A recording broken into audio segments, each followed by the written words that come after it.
The man never expected that after falling off a cliff, he'd run into a severely injured max-level master hiding underground. Even more unexpected, the dying man transferred all his medical knowledge to him, but the protagonist wasn't just any ordinary person. In his past life, he was the strongest human king, powerful enough to wipe out nations with a single command. Betrayed in his old age, he was granted a second life by the gods, reborn as a newborn baby. At first he thought he was dreaming, but he quickly realized he couldn't move his body. Forced to accept reality, he soon discovered that this new world was filled with magic. His father Raynor could strengthen his body with it, while his mother, Alice, used it for healing. Fascinated, especially coming from a high-tech world, he began quietly studying. The continent he was born into, Decathlon, was divided among three nations: the dwarves underground, the elves in deep forests, and the human kingdom where he lived. Much like his previous world, it was ruled by a monarchy, though the crown was passed by selection, not inheritance.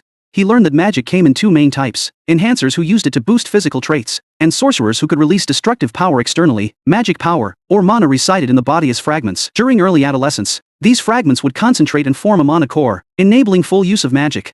To his surprise, this concept closely resembled his from his past life. He tried awakening his power using his old knowledge but was interrupted by his mother picking him up.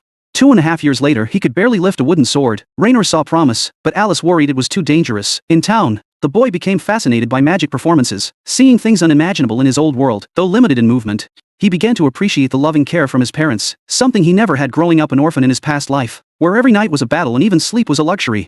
Inspired by Raynor's daily training, he begged Alice for a magic book. Giving in to his charm, she let him read just briefly. To their shock, he successfully formed a mana core, triggering an explosion. Thankfully, Raynor and Alice saved him in time. Seeing their son's potential, Raynor decided to find him a proper mentor. The road to the capital was dangerous, so he called on old allies for an escort.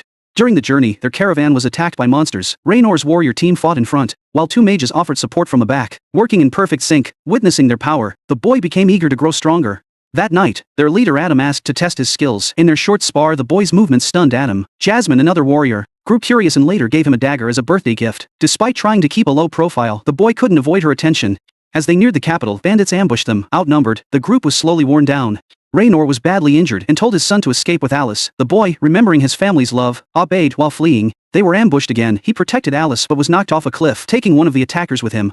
He thought this would be the end, but instead, he was rescued by a mysterious powerful being named Sylvia. Though trapped in the forest and unable to leave, she offered him food and shelter, and he used this time to train. Sylvia noticed he could gather and use mana simultaneously, something only non-human species or mana beasts could do.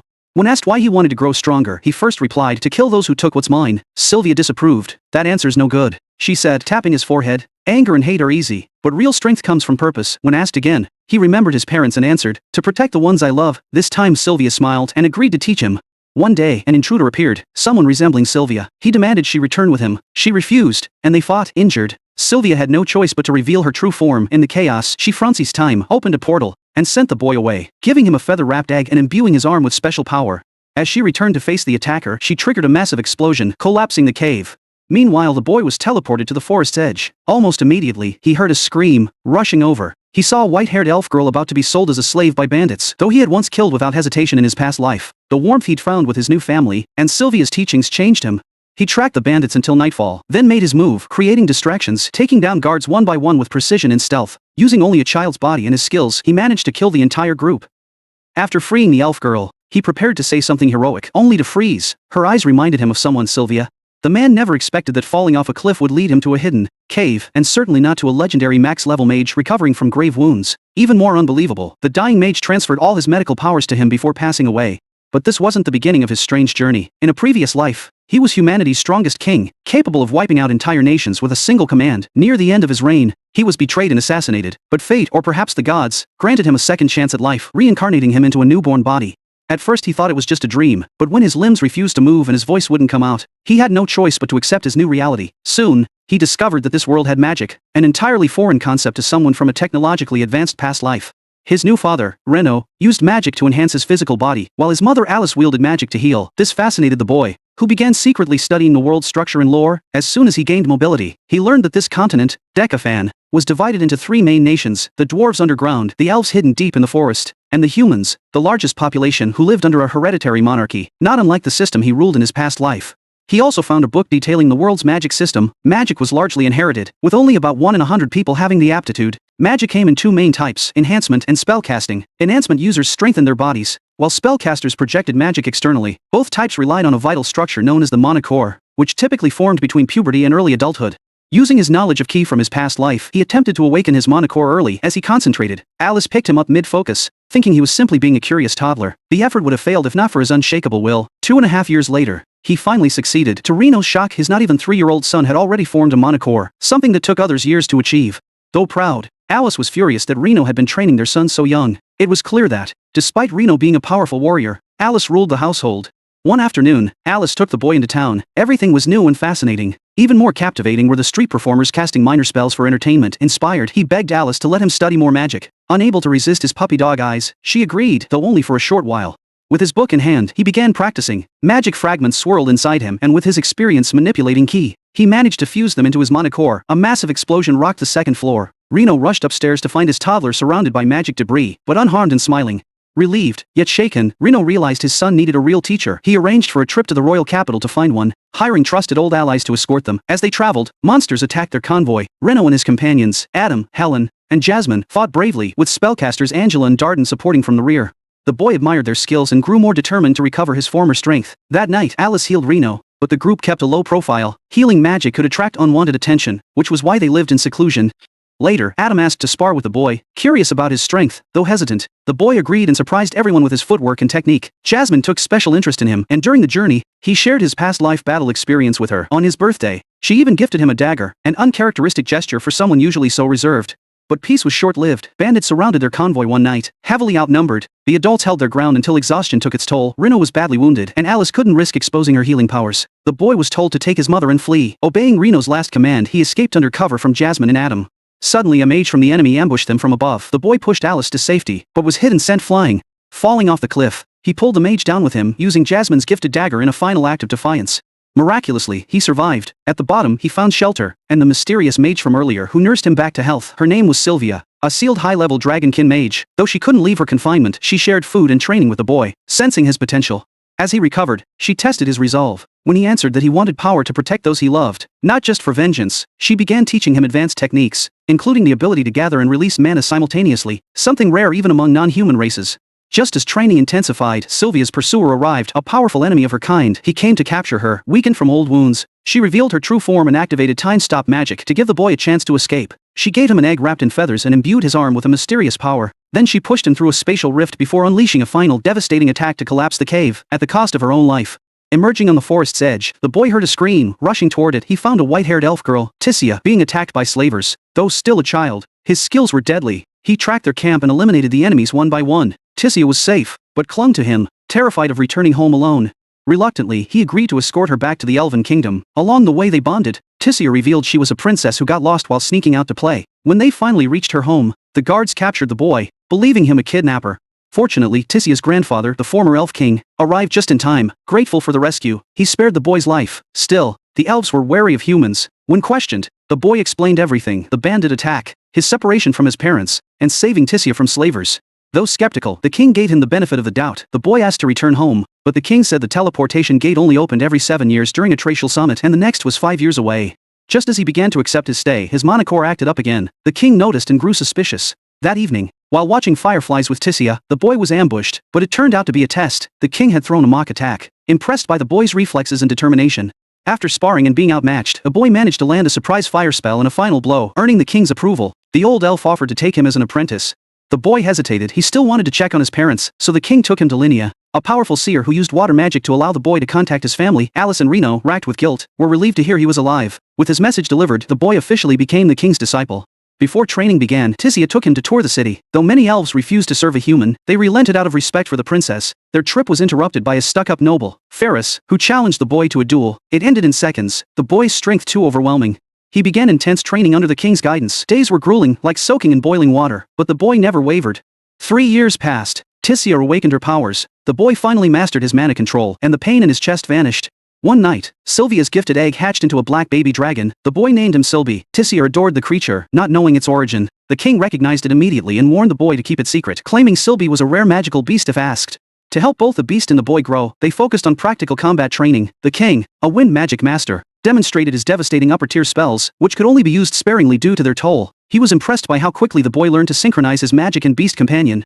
The time for the summit neared. Tissia was sad to see him go. Before leaving, the king gave him a compass engraved with the 4 kingdoms' crests, hinting that their paths would cross again. Just before departure, Tisia arrived breathless. She couldn't bear to say goodbye without seeing him again. They hugged. The boy promised to return and told her to eat well. He stepped through the teleportation gate and arrived in the sky city of Kishiras, capital of the human kingdom. Eager to reunite with his family, he ran to their house and knocked. But the one who answered was a little girl he didn't recognize.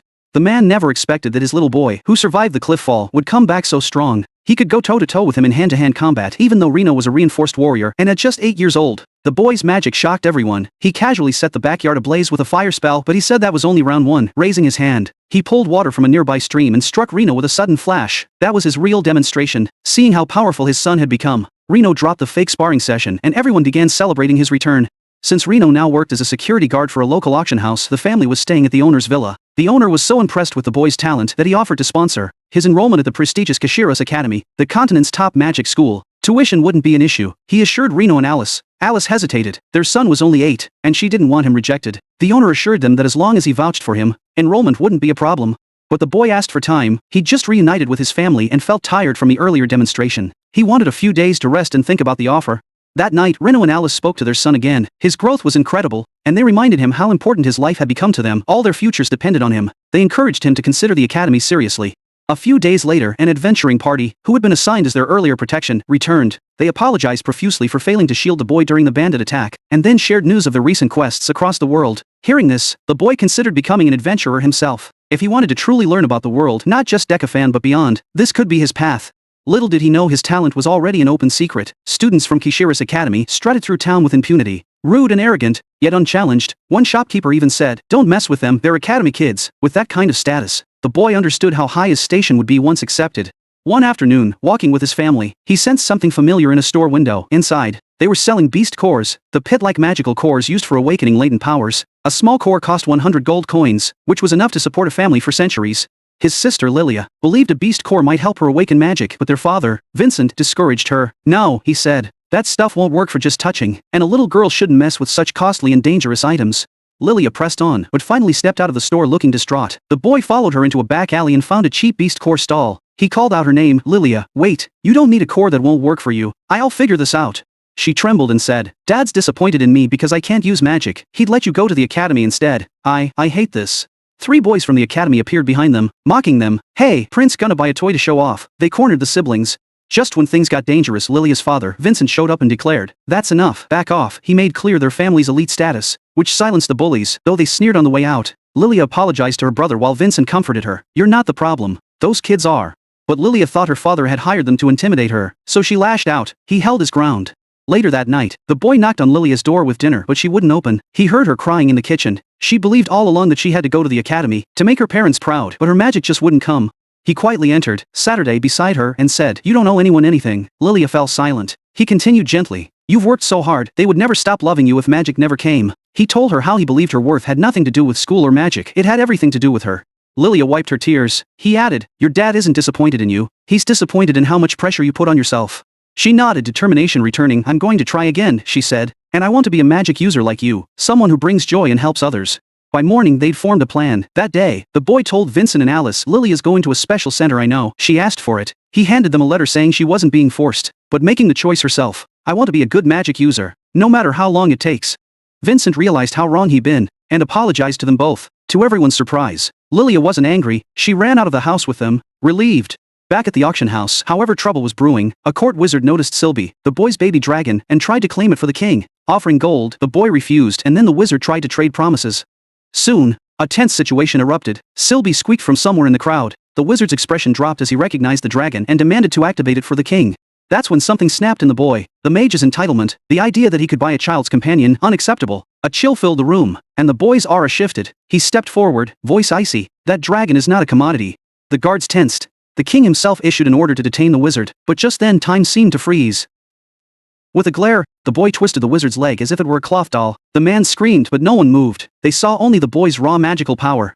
Then time unfrozen. The boy collapsed. Magic burnout. He woke up later in his bed, fine but drained. Reno and Alice took him out for a walk and a small gift for Lilia. When they returned, a royal envoy was waiting, sent by the king to apologize. And with a sack of gold as compensation, the boy accepted it quietly. The envoy explained the wizard's guards had been fired. Reno, responsible for guarding the auction house, would also face investigation. The envoy assured him the king understood. Later, the boy reflected on the incident. He realized that even a child could need more power, from magic or from voice, to stand up to kings and wizards. He was determined to use the academy to learn how. On his first day at Kashiras Academy, he followed a white owl mascot through the forest campus and spotted someone waiting for him by name. The boy never expected that a casual search for a practice weapon would lead him to uncover a hidden legendary artifact deep in the warehouse, a plain-looking black rod. It seemed ordinary at first glance, but its balance was strangely off. As soon as he gripped it, he felt a surge of magic. When he poured his energy into it, the rod transformed into a sword, perfectly balanced in length, weight and feel, as if it were made just for him. Even more incredible, the blade could absorb elemental power and shift its form based on the user's state. According to Vincent, this sword had been tossed aside by an old smith who claimed no one was worthy of it. Though experts mistook it for just a sturdy rod, the boy quickly realized its true potential. To keep it secret, he used a regular sword in public. Not long after, while walking through the forest, the boy ran into the headmaster of Solaris Academy, curious to see if the rumors were true. The headmaster challenged him to a test of skill. The boy launched a wind spell, flinging rocks at him, effortlessly blocked, not giving up. He used earth magic to form daggers in midair and attacked again, only for the headmaster to deflect them with a mere glance. Frustrated, the boy summoned his true weapon spirit, ready to fight hand to hand. He couldn't land a single hit, but his talent was undeniable. Even the headmaster, one of the continent's most respected mages, was impressed and offered to personally mentor him.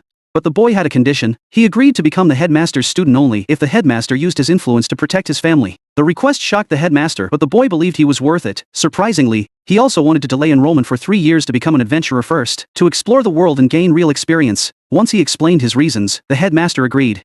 Back home, his mother Alice fiercely opposed the idea of him traveling. She feared he'd face danger again. His father Reno supported him, but couldn't sway Alice. After much persuasion, and with the assurance of trusted companions, she finally gave in. Jasmine, who usually avoided escort missions, volunteered to travel with him, caring more about the boy's safety than her own preferences.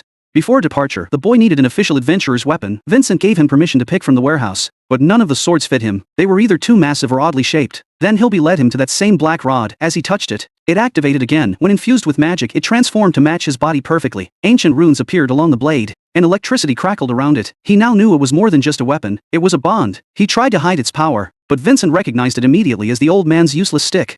Later, on the boy's 9th birthday, his family gave him heartfelt gifts, healing gloves, magical rings for emergencies, and a scroll to send messages back home. The love and concern warmed his heart. He had planned to sneak off the next morning, but his family was already downstairs waiting. Alice reminded him, "Don't carry everything alone, rely on your companions." Reno placed the ring on his hand. "Use it if you're in danger." Choked with emotion, the boy promised to come home safely.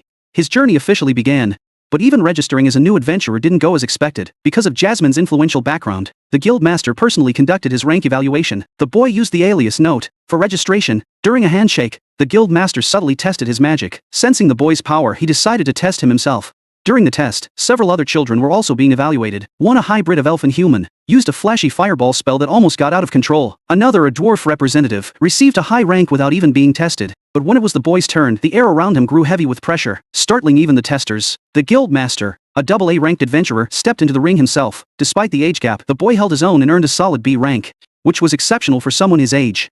In private, the guild staff were confused. Why were so many elite-level kids showing up? The guild master explained that a few years ago, the kingdom had lifted registration bans on adventurers from other nations. The white-haired hybrid was from the elves, the glasses-wearing kid from the dwarves, but the boy, no one knew where he came from. Still, with the strongest fire mage family's daughter vouching for him, he clearly wasn't ordinary. After the test, the boy ran into the dwarf and the elf again. Tensions rose. The elf sneered, mocking the others. The boy shot back unimpressed. The guild hall was about to erupt in chaos before things cooled off. Later, Jasmine brought the boy to a beast training zone, now a beginner's training ground. While traveling, they were attacked by a strange beast and discovered a wrecked carriage nearby. Jasmine told the boy to run while he held the creature off, but the boy knew it was part of the test. Jasmine later teased that he should have looked more worried.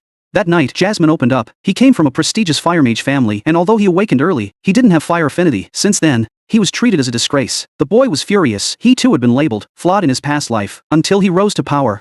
Jasmine found comfort in the boy's support. Maybe, like the boy, he could grow beyond his label. What they didn't know was that in the distant elven kingdom, Tissia, the fire mage girl who had been watching everything, was secretly jealous. Her grandfather encouraged her to challenge herself just like the boy.